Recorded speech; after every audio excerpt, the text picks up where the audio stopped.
Chegamos finalmente ao 7º dia. Queridos, nós estamos em 1/3 do nosso desafio. 21 dias de jejum, fora da lei, totalmente imersos na graça.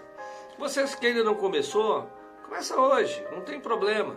Deus vai te abençoar da mesma forma. Coloque os seus pedidos, coloque a sua vida diante de Deus. É um tempo de você conhecer mais o Pai. E nesse tempo nós estamos enviando estudos. E hoje eu quero falar justamente sobre sinais de pessoas que vivem na lei. Talvez você está na igreja, mas você vive na lei. Presta atenção nisso. Um perigo permanente que nós enfrentamos em nossa vida cristã é que constantemente nós somos tentados a voltar para a lei. Não que realmente voltamos a viver completamente pela lei. Na verdade, nós caímos num tipo de mistura. Nós fazemos um mix, lei e graça. Ainda confessamos que somos salvos pela graça, mas concluímos que todo o serviço para Deus é agora por nossa conta. Essa mistura é um grande impedimento para o nosso crescimento espiritual. Mas agora, como nós podemos saber se estamos misturando a graça com a lei? Se a cruz não faz diferença no seu dia a dia, esse é um sinal de que você depende das obras da lei. Se a sua vida cristã é simples fruto de esforço e não de desfrute em Cristo, então você está vivendo uma mistura da lei. Se você crê que foi salvo pela graça, mas acredita que a santificação é pelo esforço próprio, então você ainda vive pela lei. Se você ainda vive assustado, com medo do castigo de Deus, pensando que Ele está zangado com você, então você ainda vive na lei. É verdade que Deus se ira por causa do pecado, mas nós somos lavados pelo sangue de Jesus, pelo sangue do Cordeiro. Na verdade, nós vivemos debaixo desse sangue todo o tempo. Deus só nos vê em Cristo. Nós somos um. Não há condenação nem ira de Deus, pois Cristo já cancelou a escrita da dívida que era contra nós. Olha o que diz Colossenses 2,14. Tendo cancelado o escrito da dívida que era contra nós e que constava das ordenanças, o qual nos era prejudicial, removeu inteiramente, encravando-o na cruz. Queridos, muitas das vezes tem gente que vive sempre com a sensação que está desqualificado, sempre pensando que não fez o suficiente para agradar a Deus. Essas pessoas até pensam que esse sentimento é sinal de piedade e zelo, mas é uma acusação do diabo. Por causa disso, acabam aceitando todo o ataque do diabo como se fosse um pagamento pelo seu erro. Quem acha que precisa se punir, não entendeu que seus pecados já foram cravados na cruz. Quando pensamos que a vida cristã é muito difícil e penosa, certamente estamos misturando a graça com a lei. A lei é sempre penosa, mas a graça traz paz e descanso.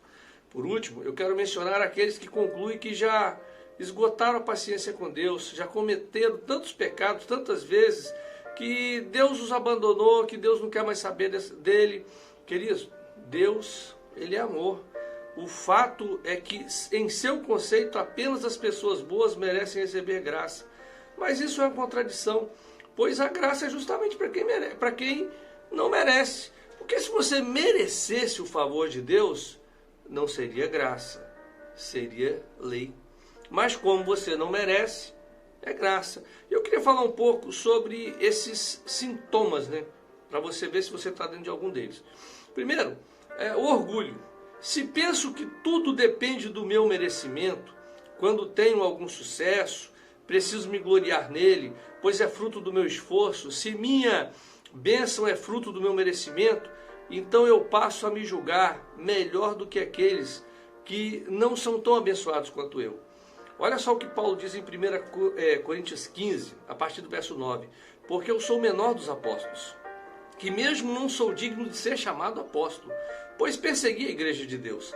Mas pela graça de Deus sou o que sou, e a sua graça me foi concedida. Não se tornou vã, antes trabalhei muito mais do que todos eles. Todavia não eu, mas a graça de Deus comigo. Aquele que viu a graça não consegue ser orgulhoso. Tudo o que ele pode dizer é: sou o que sou pela graça de Deus. Ele sabe que tudo que ele é e possui lhe foi dado gratuitamente pelo Pai. Outro sinal é a idolatria por homens. Se penso que o sucesso é pelo mérito, então eu preciso idolatrar aqueles que são muito bem-sucedidos, pois eles certamente são muito melhores do que eu. Se merecem uma bênção tão grande é porque são muito bons. No entanto, Paulo disse em Coríntios que ele era o menor dos apóstolos, mas que pela graça tinha trabalhado mais do que todos eles. Pela lógica bíblica, Deus abençoa aquele que não merece e faz grandes os pequenos. Se alguém é muito abençoado, é porque é menor do que os outros. Que coisa interessante, né? Sendo assim, não há razão para pensar que os homens são grandes. Em 1 Coríntios 4, 7, pois quem é que te faz sobressair? E que tens tu que não tenhas recebido? E se o recebeste, por que te vanglorias como se não o tivesses recebido?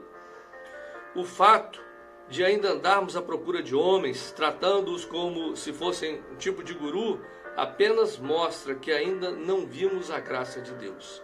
Outro sinal é o medo.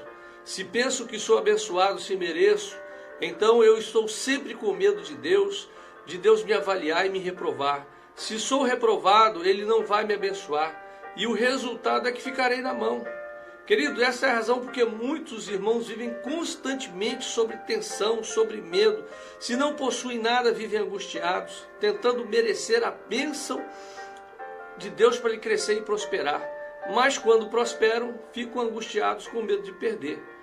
Nós fomos transformados em filhos, não apenas filhos distantes, mas filhinhos tão chegados que chamam Deus de Abba, que quer dizer paizinho. Nossa vida cristã simplesmente se tornará um fardo se não tivermos revelação de que somos amados. Não temos de comprar o amor do Pai com obras. Ele já nos ama o máximo que Ele pode amar. Então receba esse amor. Outros vivem pela condenação, outro sinal é a condenação. A palavra de Deus diz que aquele que viu a graça de Deus desfruta da paz. Este certamente é o maior sinal de alguém que enxergou a graça de Deus. Ele sente paz no coração.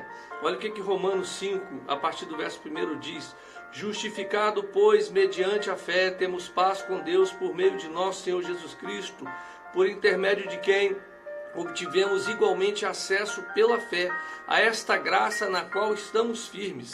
Aquele, porém, que vive pela lei está sempre com a sensação de desqualificação.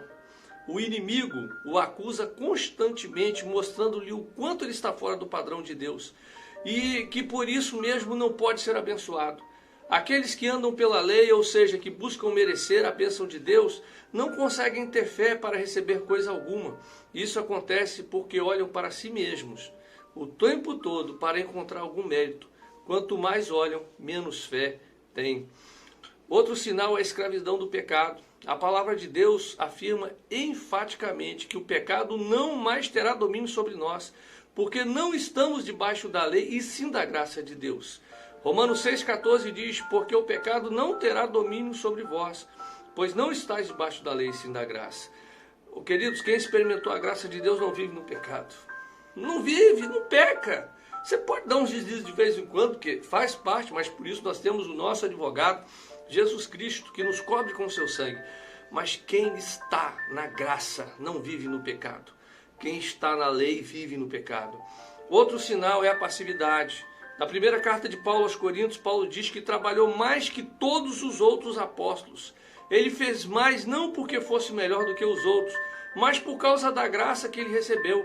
Um sinal de quem viu a graça é que ele está disposto a trabalhar. 1 Coríntios 15, 10, Paulo diz: mas pela graça de Deus sou o que sou, e a sua graça que me foi concedida não se tornou vã. Antes trabalhei muito mais do que todos eles, todavia não eu, mas a graça de Deus comigo. Queridos, a graça nos leva a fazer a obra de Deus, a graça nos leva a trabalhar. Aquela pessoa que é impactada pela graça de Deus, ela não fica em casa passiva, ela está evangelizando, ela está demonstrando, ela está amando, ela está perdoando. Quem não perdoa é porque não viu a graça de Deus. Quem não ama o próximo é porque não experimentou a graça de Deus. Quem fica fazendo fofoca é porque não viu a graça de Deus. Quem experimentou a graça ama o próximo como a si mesmo e ama a Deus sobre todas as coisas e por isso trabalha nessa obra. Não seja você uma pessoa que vive fora da graça, mas viva a graça todos os dias. Que Deus te abençoe e amanhã tem mais.